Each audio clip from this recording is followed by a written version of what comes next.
Good morning everyone. Welcome to online study corner. Today's topic is auxiliary verbs, जिसे हम helping verbs भी कहते हैं. Auxiliary verbs का मतलब है सहायक क्रिया, और जैसे कि do, be और have, इनकी एक्सटेंशंस को और इन्हें हम auxiliary verbs के अंडर रीड करेंगे. auxiliary verbs सब्जेक्ट के अकॉर्डिंग यूज की जाती है. auxiliary verbs must agree with the subjects. Auxiliary verb subjects के अनुसार होने चाहिए. जैसे ही इज लाफिंग, यहाँ ही सब्जेक्ट है, राइट?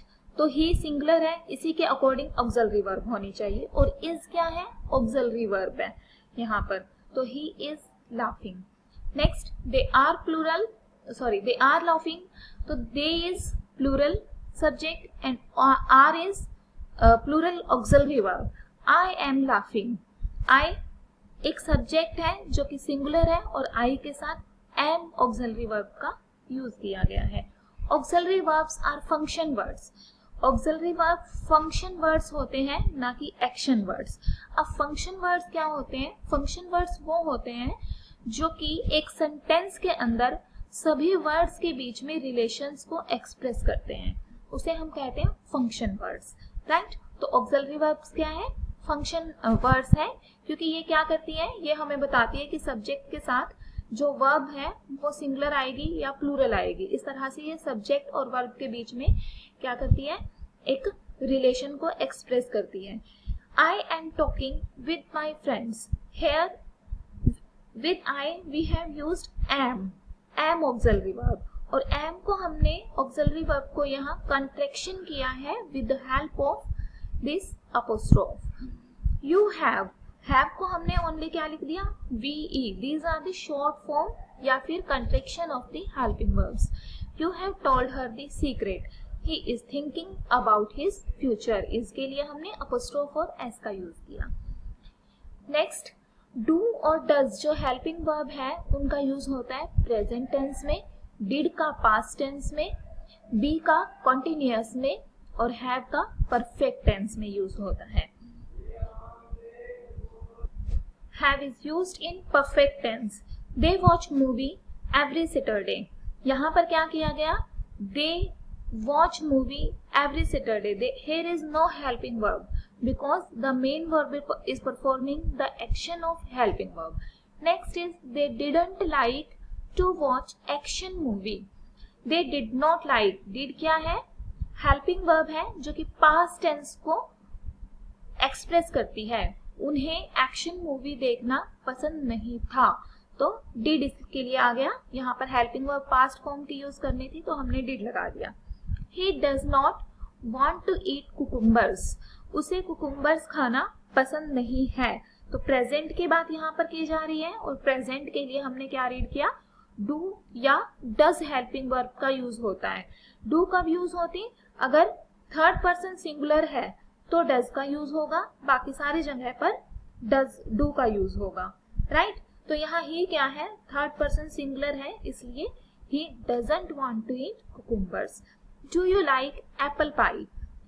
यहाँ इस सेंटेंस में एक क्वेश्चन फॉर्म किया गया है जहाँ सब्जेक्ट है यू. तो यू के अकॉर्डिंग अगर प्रेजेंट फॉर्म की आपको हेल्पिंग वर्ब यूज करनी है तो डू का यूज करेंगे. Do you like apple pie? Does not Neha want to study? क्या नेहा पढ़ना नहीं चाहती? अब नेहा क्या है? थर्ड पर्सन सिंगुलर, और हमने अभी पढ़ा था कि थर्ड पर्सन सिंगुलर के लिए प्रेजेंट में डज का यूज करते हैं बजाय कि डू के, इसलिए यहाँ आ जाता है डज, राइट? नेक्स्ट, अब हम रीड करते हैं बी. बी की 3 एक्सटेंशंस बनती है प्रेजेंट टेंस के लिए, इज, एम और आर. अगर आपके पास बी फिल करना आता है और प्रेजेंट हेल्पिंग वर्ब यूज करनी है तो उसका मतलब क्या है कि आपको इज, एम, आर में से फिल करना है. और ये जो इज, एम, आर है ये प्रेजेंट कॉन्टिन्यूअस टेंस के अंदर यूज होते हैं.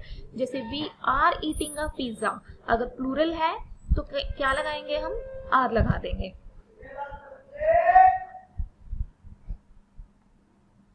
आर का यूज किया जाता है. We are not eating pizza. We, again it is a plural subject and plural subject will carry are. और हमने जैसा कि नेगेटिव में इस सेंटेंस का फॉर्म किया है तो we are not eating pizza. इसे हम इस तरह से भी लिख सकते हैं, we are not eating pizza. यहाँ हमने आर हेल्पिंग वर्ब को कंट्रैक्शन में यूज किया वी के साथ। नेक्स्ट एक और तरीका, वी आरंट ईटिंग पिज्जा। यहाँ हमने नोट को आर हेल्पिंग वर्ब के साथ कंट्रैक्शन में यूज कर लिया। नेक्स्ट है I am typing these sentences. I एक सब्जेक्ट है, सिंगुलर सब्जेक्ट है, और जब भी हमें आई को प्रेजेंट टेंस में यूज करना है तो हम सिर्फ और सिर्फ एक ही हेल्पिंग वर्ब एम का यूज करते हैं, राइट? तो आई am typing these sentences. Next sentence, she is buying cookies. वह कुकीज खरीद रही है। अगेन शी क्या है? शी थर्ड पर्सन और सिंगुलर सब्जेक्ट है। थर्ड पर्सन सिंगुलर सब्जेक्ट को अगर आप प्रेजेंट टेंस में बना रहे हैं, प्रेजेंट कॉन्टिन्यूअस टेंस में बना रहे हैं, तो इसका यूज करेंगे हेल्पिंग वर्ब में, ठीक है? तो शी इज बाइंग कुकीज। अब इसी बी की 3 एक्सटेंशन हमने पढ़ी थी प्रेजेंट कॉन्टिन्यूअस टेंस के लिए, इज एम आर। अगर पास्ट कॉन्टिन्यूअस की बात की जाए, then here we have 2 forms of be, these are was and were। अब अगर इसको was और were को रीड करें हम तो क्या आएगा? There was a downpour when I reached the village। जब मैं गांव पहुंचा, when I reached the village, जब मैं गांव पहुंचा तो वहां बारिश हो थी। downpour मतलब बारिश थी वहां पर। There was, right? I was typing these sentences। अब जैसे यहाँ क्या था? आई एम टाइपिंग दीज सेंटेंसेस, ये प्रेजेंट था, लेकिन आई के साथ प्रेजेंट में एम का यूज किया गया। अगर इसका ही पास्ट बनाना है तो क्या करेंगे?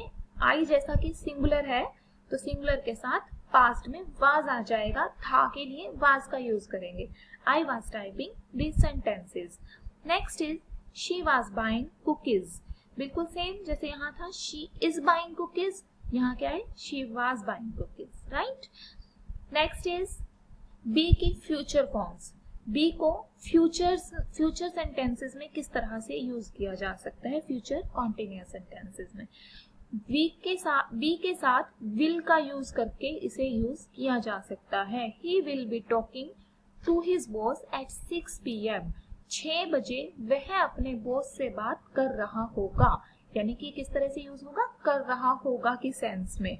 Will be plus first form of verb plus ing। Will he be going to Mumbai today in the evening.